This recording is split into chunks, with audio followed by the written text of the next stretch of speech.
नमस्कार दोस्तों, राधे राधे, जय श्री कृष्णा। दोस्तों, आजकल बहुत सारे लोग, अधिकांश जो लोग हैं वो परेशान रहते हैं आर्थिक समस्या के चलते। उनकी कमाई अच्छी होती है, इनकम भी अच्छी होती है, लेकिन खर्च उससे ज़्यादा होते हैं। दोस्तों, खर्च भी आलतू फालतू के खर्च बहुत ज़्यादा होते हैं। तो अगर ऐसी स्थिति है तो आप अपने घर के वास्तु दोष की ओर आपको ध्यान देना चाहिए। दोस्तों, वास्तुशास्त्र के अनुसार हमारे घर का जो ईशान कोण है, जो उत्तर पूर्वी दिशा है, उत्तर पूर्वी दिशा के बीच का जो कॉर्नर है ईशान कोण है, और ईशान कोण में वास्तु पुरुष का सिर होता है। दोस्तों, यदि हमारे घर का ईशान कोण कटा हुआ है तो हमारे घर के जो सदस्य हैं उनको मानसिक तनाव रहेगा और हर समय जो डिप्रेशन है वो बना हुआ रहेगा दिमाग के अंदर। दोस्तों, साथ ही आर्थिक समस्या भी उनको झेलनी पड़ती है। दोस्तों, यदि आपके घर के जल है, जो पानी है, वो यदि आपके घर के उत्तर या पूर्वी दिशा या ईशान की तरफ नहीं निकलता है, यदि आपके घर से जल निकासी यदि ईशान, पूरब और उत्तर की तरफ नहीं हो रही है तो भी आपके घर में आर्थिक तंगी रहेगी। दोस्तों, आर्थिक तंगी रह सकती है, खर्च ज़्यादा हो सकते हैं, इनकम कम हो सकती है। दोस्तों, यदि हमारे घर के ईशान कोण या उत्तर या पूरब दिशा में हमने अपने घर के अंदर जल संग्रह नहीं किया है, यदि हमारे घर के पूरब, ईशान या उत्तर दिशा में पानी रखने की व्यवस्था नहीं की गई है तो भी हमारे घर में आर्थिक तंगी रहेगी, क्योंकि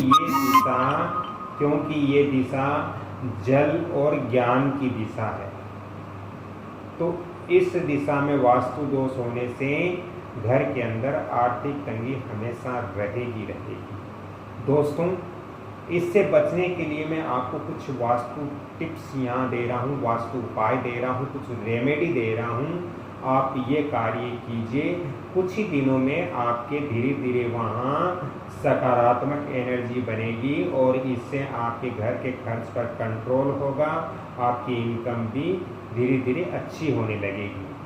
दोस्तों, यदि आपके घर से ईशान कोण में किसी प्रकार का वास्तु दोष है तो सबसे पहले आप अपने घर के ईशान कोण या उत्तर दिशा में जल से भरा हुआ घड़ा या जल से भरा हुआ पात्र वहाँ आपको रखना चाहिए।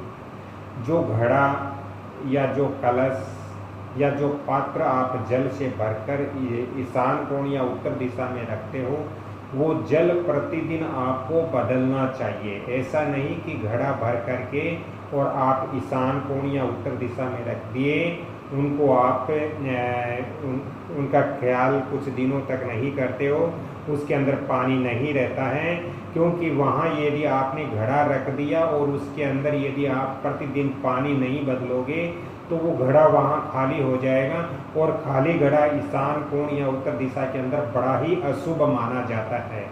इसलिए आप प्रतिदिन ईशान कोण या उत्तर दिशा में जो मिट्टी का घड़ा या तांबे का कलश जो रखते हो वो प्रतिदिन आपको भर करके रखना चाहिए। नंबर 2, दोस्तों, ईशान कोण को जहाँ तक हो सके आपके घर का ईशान कोण कटना नहीं चाहिए। दोस्तों, यदि आप अपने घर के मंदिर में यदि भगवान विष्णु की प्रतिमा या तस्वीर या छवि आपने अपने घर के मंदिर में भगवान विष्णु की रखी है तो आपको साथ में महालक्ष्मी की प्रतिमा या फोटो भी आपको रखनी चाहिए, और भगवान विष्णु और महालक्ष्मी की तस्वीर के साथ साथ आपको वहाँ शंख भी रखना बहुत जरूरी होता है। केवल यदि आप अपने मंदिर के अंदर भगवान विष्णु और माता लक्ष्मी की फोटो रखी है, अगर आपने शंख वहाँ नहीं रखा है तो दोस्तों इससे आपके घर के अंदर इनकम के सोर्स बंद हो जाएंगे। इसलिए भगवान विष्णु और माता लक्ष्मी के साथ साथ आपको शंख भी वहाँ पर रखना बहुत जरूरी है।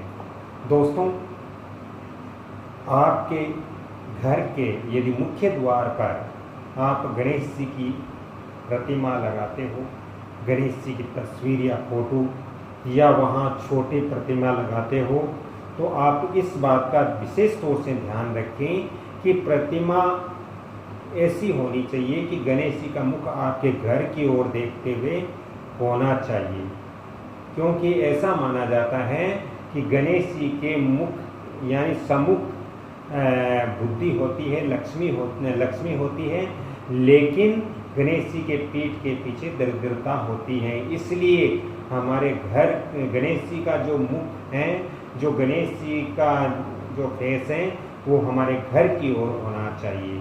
ऐसी तस्वीर या प्रतिमा हम अपने घर के मुख्य द्वार के ऊपर लगा सकते हैं, लेकिन अंदर की साइड में। यदि बाहर भी लगाते हो तो अंदर बाहर दोनों साइड में आपको लगानी चाहिए। दोस्तों इसके अलावा आपको एक चीज़ और आपको ध्यान रखना चाहिए कि गणेश जी की प्रतिमा यदि आपका मकान उत्तर या दक्षिण दिशा में खुल रहा है तो आपको गणेश जी की प्रतिमा लगाना बहुत जरूरी है, बहुत ही आवश्यक होता है, ये जरूरी बन जाता है।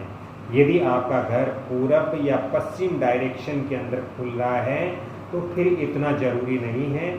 आप यदि गणेश जी की प्रतिमा नहीं भी लगाते हो तो कोई दिक्कत नहीं है। दोस्तों ऐसी जानकारी आगे और पाने के लिए कृपया इस वीडियो को आप लाइक करें, शेयर करें और सब्सक्राइब करें और बेल आइकन घंटे के निशान पर भी क्लिक करें। यदि ज़्यादा ही वास्तु और ज्योतिष की जानकारी चाहिए तो इसके लिए आपको अलग से चार्ज पे करना पड़ेगा। मैं आपको फ़ोन नंबर भी दे रहा हूँ 7901718402। तो राधे राधे, अगली कड़ी में फिर मिलते हैं, तब तक के लिए आपसे क्षमा चाहते हैं। कृपया निवेदन है कि वीडियो को लाइक शेयर सब्सक्राइब जरूर करें ताकि मेरा भी मनोबल बढ़ेगा और मैं आपको इसी और ज्योतिष और वास्तु की जानकारियाँ प्रदान करूँगा। तो राधे राधे, जय श्री कृष्ण, धन्यवाद।